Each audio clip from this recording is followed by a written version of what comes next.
Hello. Today I'm going to do a little video on, it's kind of an interesting topic for today, but we are actually going to talk about how I am preparing for the possibility of getting COVID-19, and this is not me assuming that it's going to happen or, being negative in any way, shape, or form, but this is just simply me. I like to be a very prepared person, and I do not like to leave myself ever in a position where I'm not prepared. Even way before COVID happened, I was always being prepared for this or that and whatever. So I'm going to talk a little bit about how I'm preparing myself and my family for the possibility of what happens if one of us gets it. How are we going to deal with it? How are we going to treat it at home? And things of that nature. So obviously we know that with COVID-19, a lot of people can be asymptomatic. And so if someone in the family were to come down with it and someone were to be, say exhibiting symptoms, there's a good chance that, half of us might not even have any symptoms. So regardless of whether or not we have symptoms, you still want to be prepared for the possibility of having to quarantine at home, which a lot of us have already had to do that. Fortunately for me and my family, we've been super careful, and we have not yet had to quarantine at all. So that's really great news. I'm not saying it won't happen. Here in Texas, our cases are going up and kind of surging at the moment. But I have been prepared this whole time. So the first thing that I will mention essentially is obviously stating that you want to have plenty of food and water. So, and that's different for everyone. Some people are really big on bottled water. Some people, they just use the filtered out of their refrigerator or whatever. Some people even drink tap water. If you drink tap water, which I don't recommend, obviously you don't need to worry about really stocking up on water, but if not, then make sure that you have, plenty of access to filtered water to drink. So making sure you have an extra filter for whatever you're using, whether it's for your refrigerator, a water pitcher filter, whatever it may be, sink filters. There's so many different water filters. So water, food, a lot of non-perishable foods, I recommend having a good supply at all times, not just for COVID, but a good supply of frozen foods that will keep a long time, a variety of foods. So making sure that you have, proteins, vegetables, fruits. Frozen fruit is a really good thing because fruits can tend to go bad pretty quickly if you're not careful, especially organic ones. So having yourself plenty of food and water is obviously the first line of business. Canned goods, watch out for the BPA, try to get BPA free if you can. Boxed meals, cereals, things like that. So that way you have all of that stuff. And hopefully, most of us have, someone that can help bring us groceries if that were to happen. Or, you can always go with a service like Instacart or, food delivery, grocery delivery service, obviously, which we have access to, thankfully, this day and age. So second line of business is medications. And I'm not trying to treat or diagnose or anything like that because I don't have any of that kind of qualification, obviously, but you do want to have over-the-counter medications as well as things like natural remedies that you want to use. So it's different for everyone. If you're a type of person that doesn't use a lot of natural remedies, that's fine, but if you are, then you'll want to have things in addition to stuff like aspirin and cough medicine. Some people prefer Tylenol, ibuprofen, whatever your preference. I recommend having basically everything, a variety of all your basic over-the-counter medications. And then I recommend having things like, Vapor Rub is a really good thing for, if you come down with a cough or any kind of sinus or anything like that. So Vapor Rub. Things like essential oils, you want to definitely make sure you have plenty of essential oils if you're the type of person that uses them. Now, if we're referring to COVID symptoms, then you would likely want to go with expectorant, minty types of oils, say wintergreen, spearmint, peppermint. You would want to go with, another really good one is black spruce. So, and there are so many different oils. There's some woodsy ones that are really good for the lungs as well. I can't think of the name right now, but yeah, there are so many.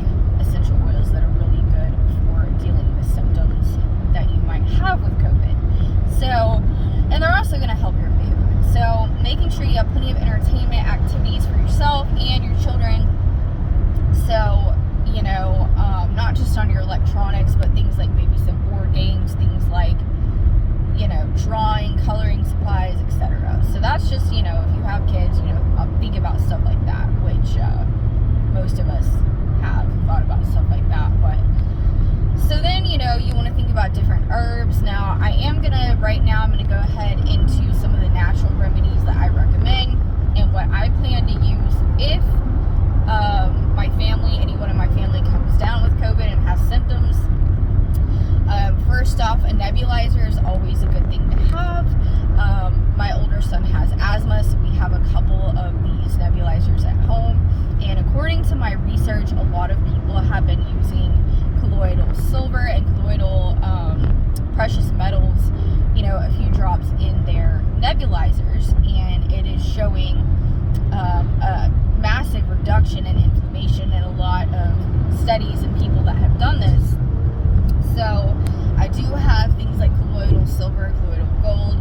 I recently ordered some colloidal copper with zinc, and so those are really good for the immune system and really good for clearing out inflammation and adding to your nebulizer.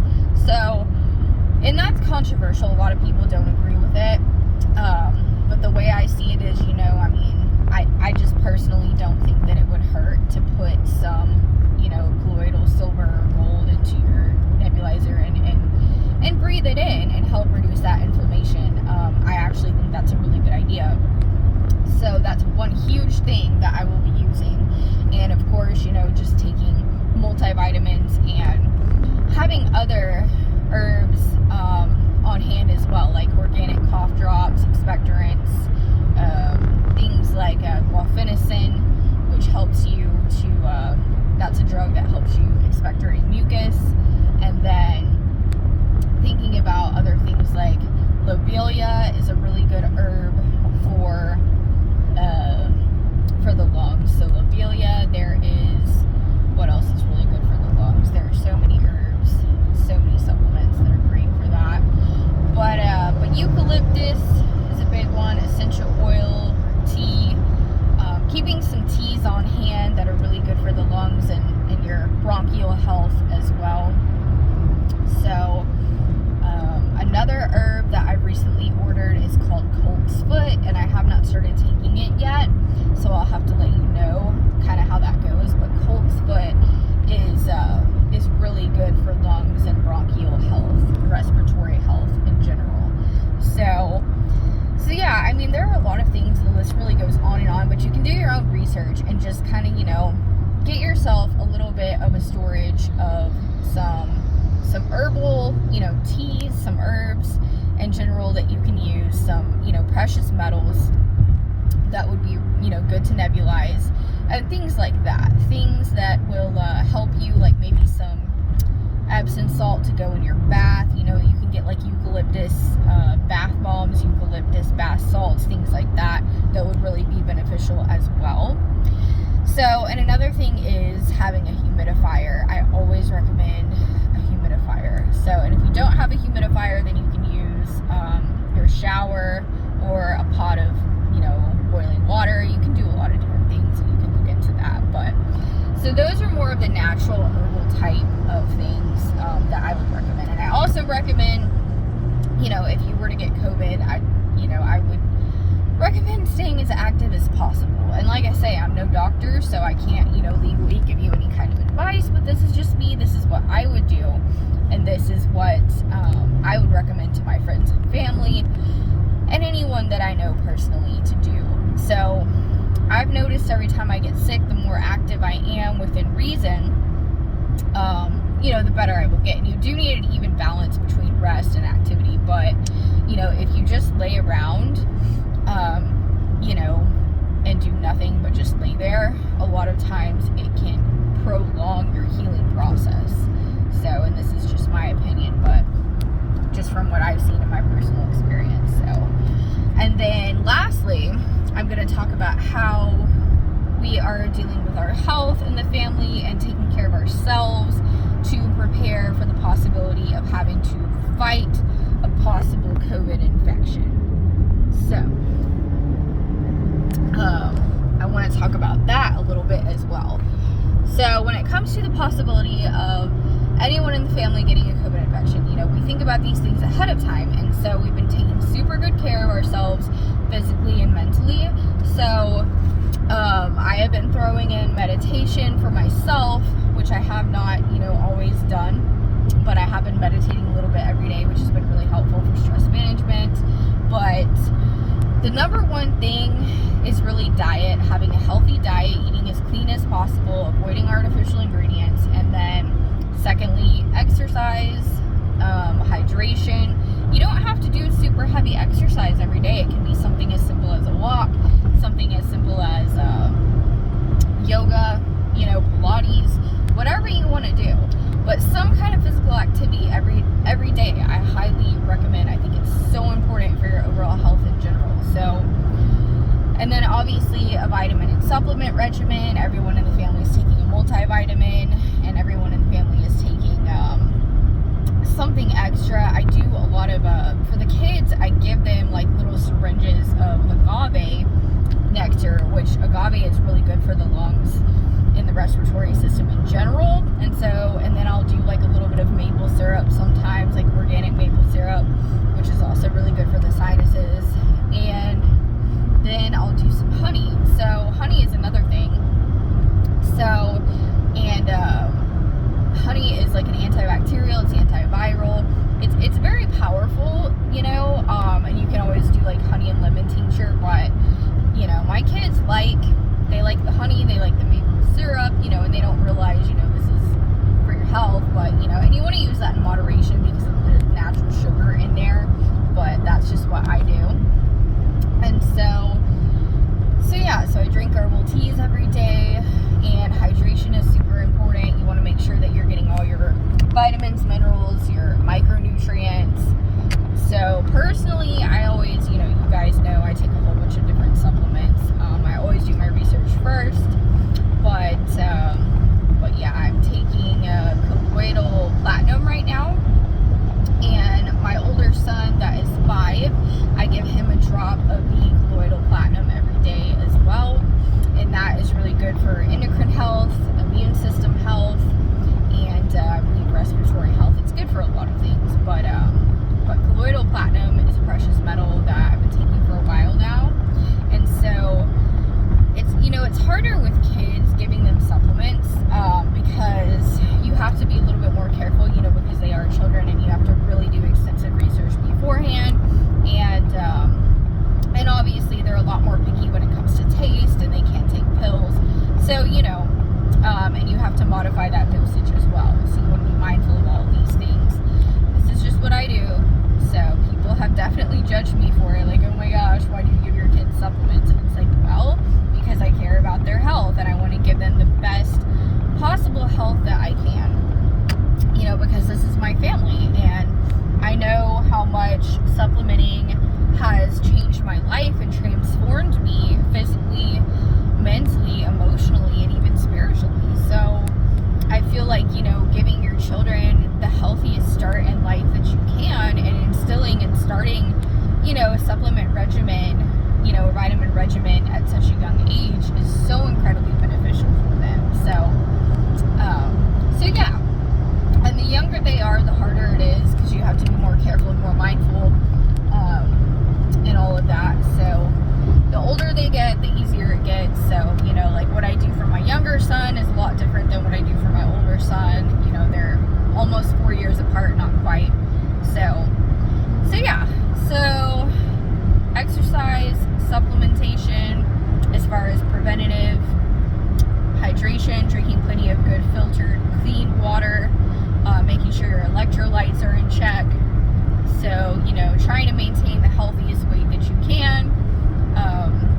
And, you know, just doing all of these things. And the last thing that I will mention is breathing exercises. I feel like that's a really important thing.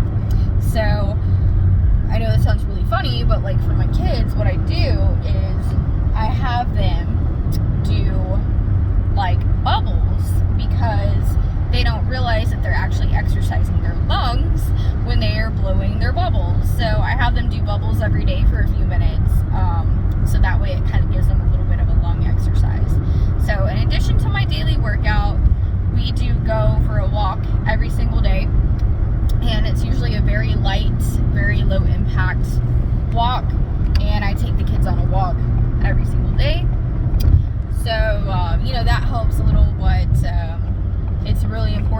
that fresh air and vitamin D. Sunlight is extremely important. You cannot underestimate the power of sunlight. And like I mentioned, and I did a whole entire video on the link between COVID-19 and vitamin D. So yeah, it's super important to get your sunlight in, no matter how you do it. Just make it a priority because it's so important. It really doesn't take much. It doesn't take a whole lot, so I recommend getting as much as you can. So yeah. Anyways, I think that's about it as far as, you know, kind of really what I wanted to point out and what I wanted to get across in this video. So like I say, this is just what I'm doing, and everyone else's regimen is going to be completely different. And, you know, a lot of people out there really aren't prepared at all. They're not doing anything, not changing anything. And that's okay, because to each his own. Everybody's different. And everyone has different needs and different concerns. So, but for me and my family, we are being careful. We are being as healthy as possible. We are being on guard, and we are prepared if it does happen. We know what to do. We know what we're going to do. And it takes a lot of the stress out of the possibility. It's still really scary. For me, it's very scary, the thought of getting really sick. But that's always been a fear of mine. So, and the thought of, you know, either my children getting sick is honestly much scarier than me getting sick. So yeah, that's about all I have to say. And cleaning supplies is another thing I'll randomly throw out there, making sure you have plenty of cleaning supplies. I recommend using the most natural cleaning products that you can find that are still effective. I used a lot of hydrogen peroxide, rubbing alcohol, vinegar. Vinegar has not been proven to kill COVID-19, but it is a good cleaning household product to use.